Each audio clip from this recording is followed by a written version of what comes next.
Now, Vice President Kashim Shatima has visited victims of the Goza twin suicide bomb attack who are receiving treatment at the Borno State Specialist Hospital, Maiduguri, to sympathize with them and assure them of support from the federal government. TVC News senior reporter Jesse Tafida has the details.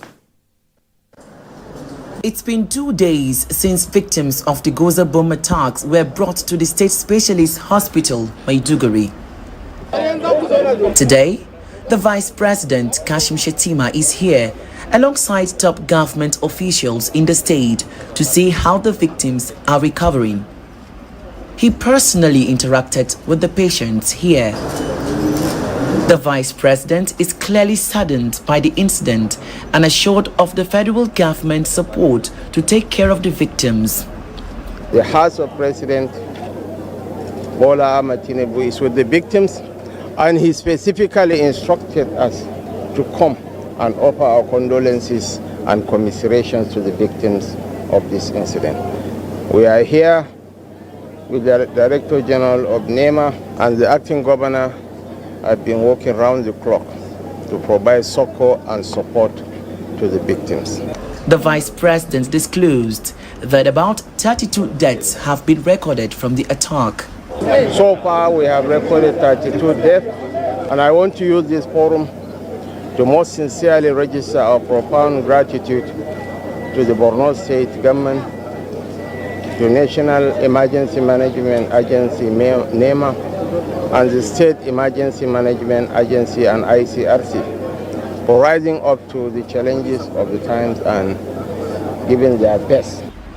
The VP assured of plans by the Tinubu-led government of forestall future occurrence and guarantee the safety of lives and property. At the moment, the death toll has risen to over 30. 16 were discharged, while 26 are responding to treatment.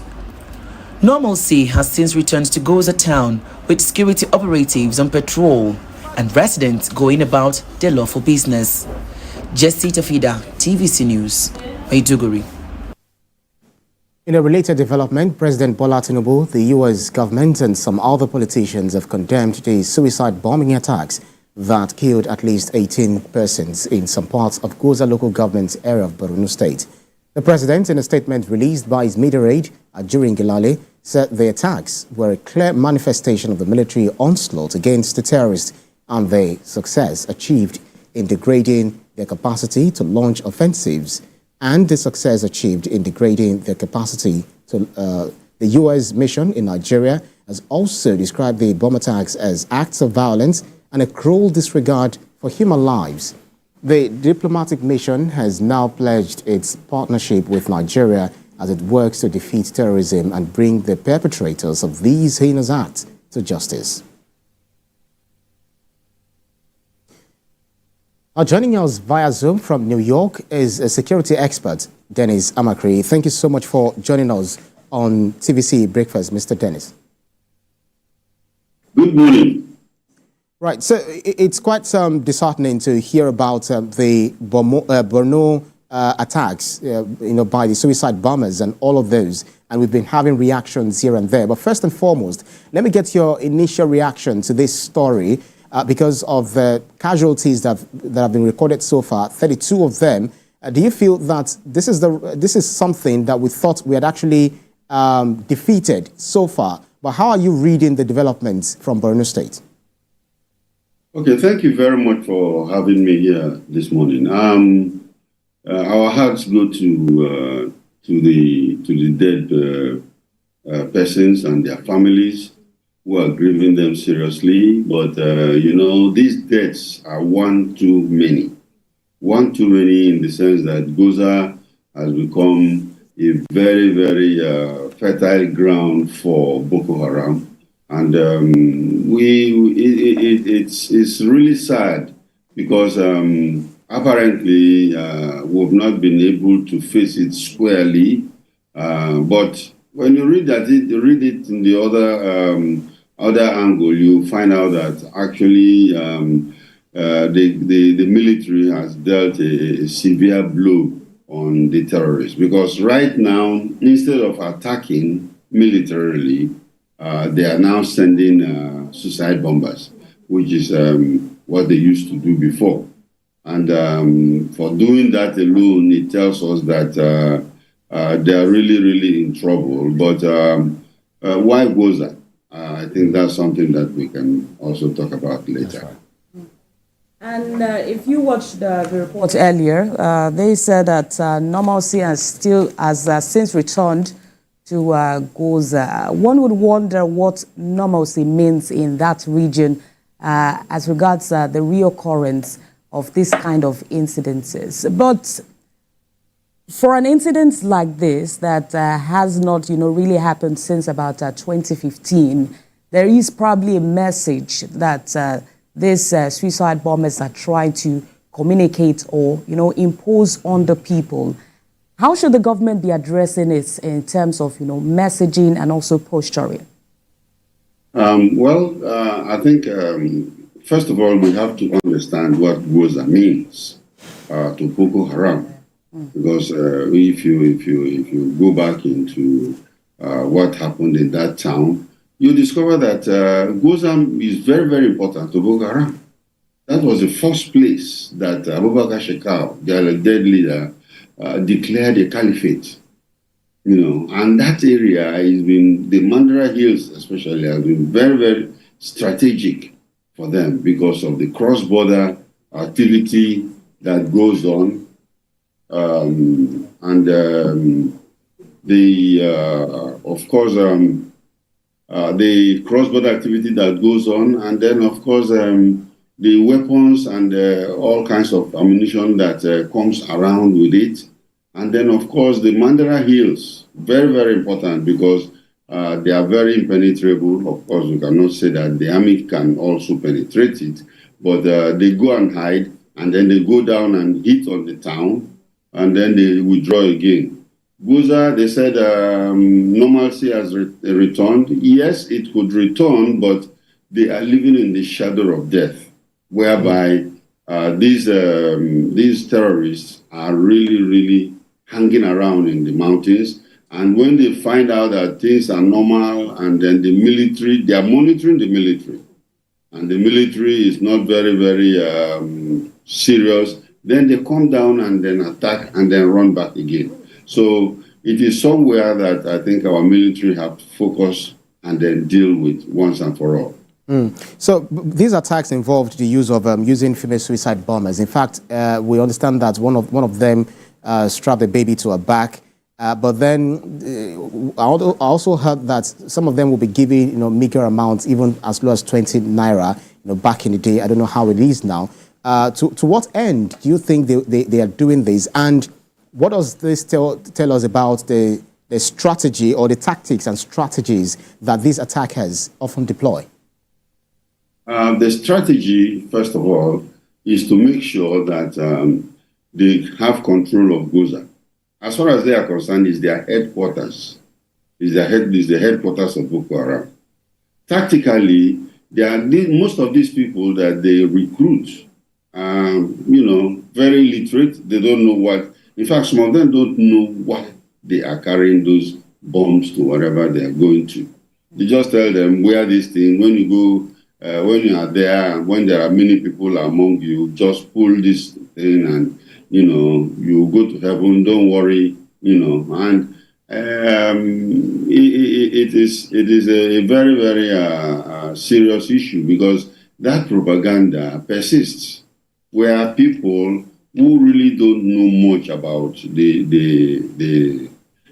mission are used and then, of course, dumped or dead, So Ali Ngule, who is the commander right now of that Boko Haram faction, the Shekau faction of the Boko Haram, is the one that is basically responsible for this because that is his area, and they have maintained their presence in that area. And it's quite worrisome when you look at how much that state especially is budgeting for IDPs. There have been concerns that some of these IDP camps have become bases for terrorists, especially in that region. Should this be, a state government problem or federal government problem, looking at how much the federal government has also spent, in addressing extremism, especially in the Lake Chad region? Well, this problem of terrorism is actually a state government problem.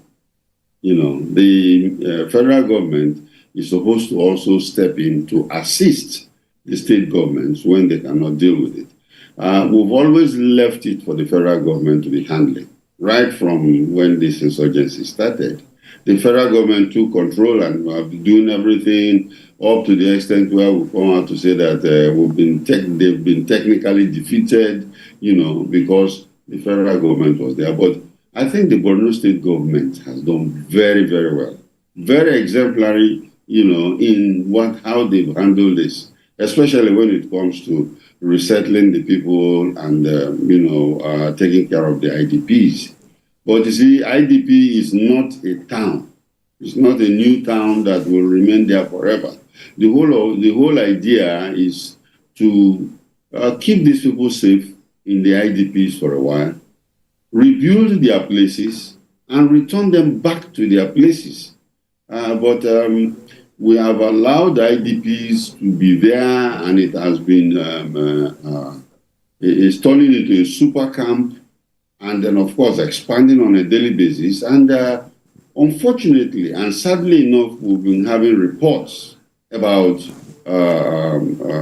Boko Haram coming into the IDP camps to recruit, people, because apparently if the government don't do everything to make sure that they take care of everybody there and then provide enough security, the people, some of them will run back even to the terrorists, because where the terrorists are hiding out is free for them. They have free movement. They can go into Cameroon and come back and stuff like that. So I think let's go back to the drawing board and look at this particular situation, because especially Goza, it's necessary.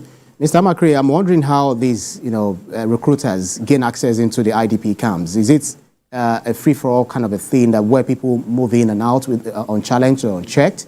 That's one. And again, you said that this is the affair of the state governments. We've often talked about the limits the state governments actually have when it comes to exercising their security powers or prowess, because they will tell you that they are not the CEO, they are the CEO of the state only on paper, chief security officers of the state only on paper, because they do not control the federal government. And this speaks to the state policing. So I think I've just actually modeled about 3 questions in one. First, which is how do they gain access into the IDP camps? And second, the governors, manning their states effectively security-wise.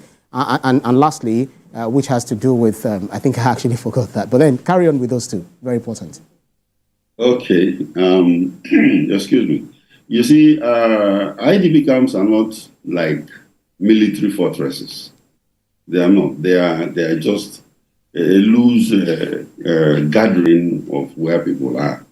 They used to put some soldiers or even policemen to look after the place so that no new attack will come. But we'll find out that even the soldiers or policemen, they keep their lackadaisical about their duties.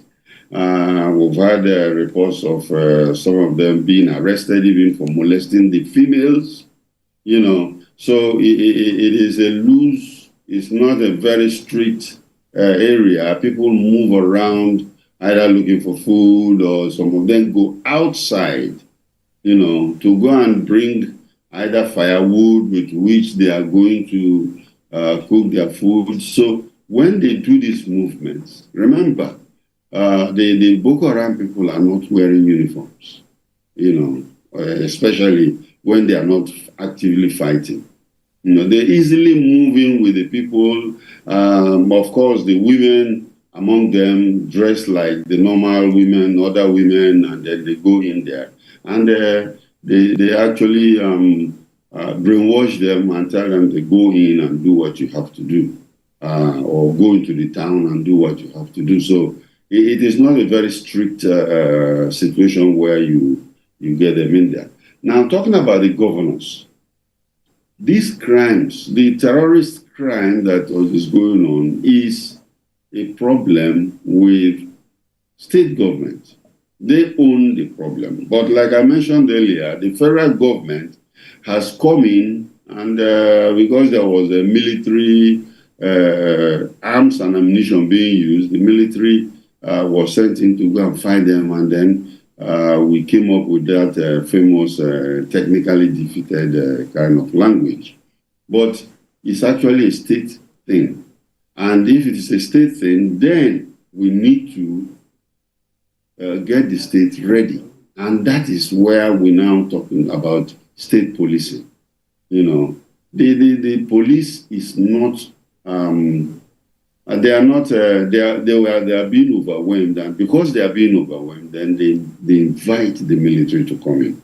And in almost about 32 states in Nigeria right now, we have the military actively participating in internal security, which is not supposed to be. You know, it's not supposed to be. And we've been advocating that they should try and pull them out gradually and replace them with well-trained policemen. Well-trained policemen. What is the difference between the soldier and the policeman? You know, they are all able-bodied Nigerians. And in fact, the guns that, you know, artillery and all that, those are meant for wars outside, foreign wars. You know, it's not meant for fighting people inside. That's why you see clashes are now happening in the country where the military is culpable in the death of Nigerians. They are not supposed to kill Nigerians. They are supposed to kill foreigners. You know, but we've involved them in such a way that they are now killing Nigerians, and that is not what it's supposed to be. Policemen are not supposed to kill anybody. They are supposed to serve and protect and enforce the law, so that if a criminal commits an offense, what they do there is arrest him, take him to court, and send him to jail. And it's not to kill him, you know. So that's why we're talking of the community relations ship with the military, and why the military should be gradually be withdrawn away from our civil society. Mr. Makri, you know, this matter of insecurity has really cost the nation a lot in terms of military, the police, even civilians. And let's not even talk about the financial implication it has really had on the country. And at the heart of this, especially, is the factor of extremism. Some persons brainwashing others, promising them martyrdom in a way. Is there an internationally, you know, acceptable standard of, you know, addressing terrorism and this kind of issues that probably we could localize or utilize in Nigeria?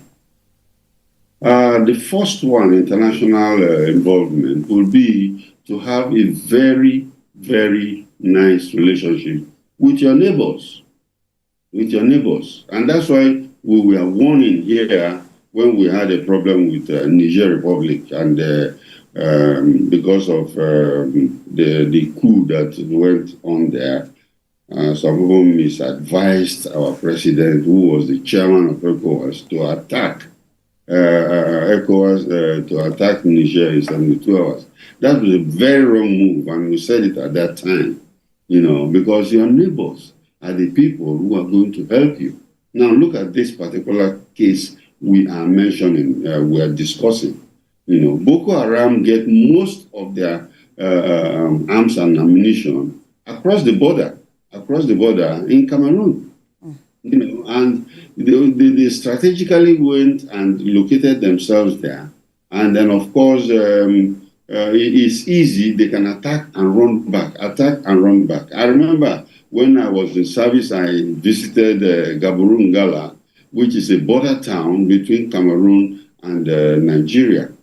And in Gaborone-Gala, I practically saw a town, a house, where the living room is in Cameroon and the bedroom was in Nigeria, you know, on the borderline. It was built on the borderline. So this area is so homogeneous in such a way that if you don't even know, you cannot tell who's a Cameroonian or who's a Nigerian. And a lot of smuggling activities go through there. And during the smuggling, of course, that overwhelms the customs because a lot of arms and ammunition come in. And then, of course, we have corrupt custom officers who will look the other way when our fuel is taken out of the country or when arms and ammunition are coming into the place. So we need international support. Now, the United States have come in to say that they are interested, they are going to stand by us and everything. When it comes to people like the United States or even Britain, one thing I have learned seriously is that it is their own self-interest, it's their national interest that they are looking for. Their national interest that they are looking for. Because they usually don't go out to say, oh, let's go and help Nigeria. They will not do that, except there is something that, they are going to gain from. So for them to come in to say they are going to help us is suspect. I strongly suspect it. It has happened in Mali. France was there trying to help the Malian government to fight the Aqim, which is the terrorist organization that is disturbing them. They've been sitting down there doing nothing until Malian government asked them to leave. Same thing in Niger. The French government has been there for long. Even the United States government. When you go to Agadez in Niger Republic, they have the biggest military base there. And they are just there to protect their interests and geopolitical interests, not to help the indigenous of that country. That's right. So we have to be circumspect about that. That's right. Everyone is suspect, because when a country says they want to help you, you have to look at, exactly how the country is also taking care of its own internal security, because we have the issue of gun violence, which is, really, really killing a lot of people in the United States. But then the last time I seem to hear about this kind of suicide bombing was, far back in 2019, if my memory hasn't failed me. President Bola Tinubu has actually condemned these attacks in his strongest terms and promised to respond, give a strong response. But in your own security understanding or perspective, how do you think this administration has fared in terms of stemming the tide of this insecurity, cutting them in their tracks, and ensuring that we have both immediate and long-term solution or security solution to this quagmire? That's a tough one, because I can tell you that there are two things here. One, if this government is a continuation of the last government, then they've not done much. They've not done much. Then if it is an independent government, of course it is, then 1 year is too short to, evaluate them or, give them some kind of report sheets, But one thing I know is that, in fact, I'm very, very impressed with the Chief of Defense Staff, General Musa. He is done fantastic. And, of course, one simple thing that he has done, which I really like, is keeping harmony between the services, Navy, Air Force, Army, and they are together. And then, of course, other synergies with the police and the DSS, Then, of course, we have our National Security Advisor, and they should look at this synergy very well and share intelligence, because it's very, very important.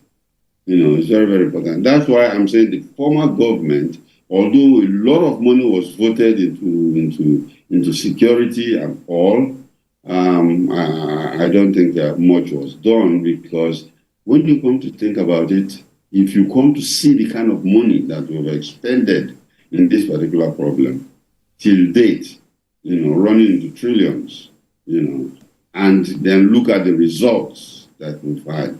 Insecurity still persists in Nigeria, and I think it is very, very important that the president sit back in this 1 year and then restructure that security area and look at it very properly. We have technology, because this is 2024. We cannot continue, depending on old weaponry. They have to update. In fact, fighting these days is left to drones. You know, many people don't even use fighter jets anymore. Fighter jets, they can shoot them down. Or drones, even swarm drones, where they have little drones that looks like insects that they just send thousands of them out and then they will go and do the job and come back. You know, so let's look at what is available. And if any of these foreign countries believe that they want to help Nigeria, I think they should be able not to put restriction on some of these technologies that are available in the market. That's right. They should allow us to buy them and take care of this problem, you know, because we don't want them to think that they make political statements and then, of course, we continue in that situation for years and years. And talking about taking care of this problem, let's talk about the imminent threat. Two of these bombers were arrested, and in a statement credited to them, it says that there are still more at large. I'm wondering how you expect us to, you know, coordinate this situation in the sense that this will not, you know, happen again. Yeah, sorry to quickly to add to that because of our time. While you answer that question, how do you think we can recognize some of these suicide bombers? What are the things to watch out for? Just quickly answer the two questions as we wrap this conversation. Okay.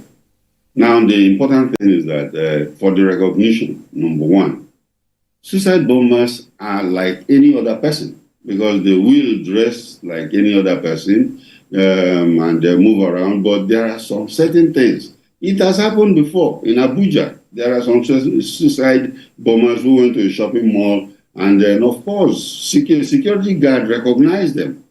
How do you recognize them?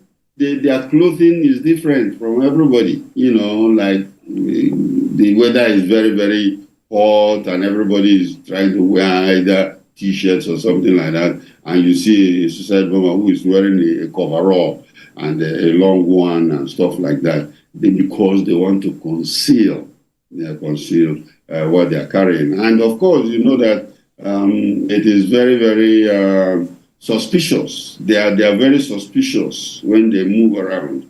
So that's why we're saying when you see something, you say something, and everybody should be involved. Everybody should be involved. You know, look around. Everybody is a suspect.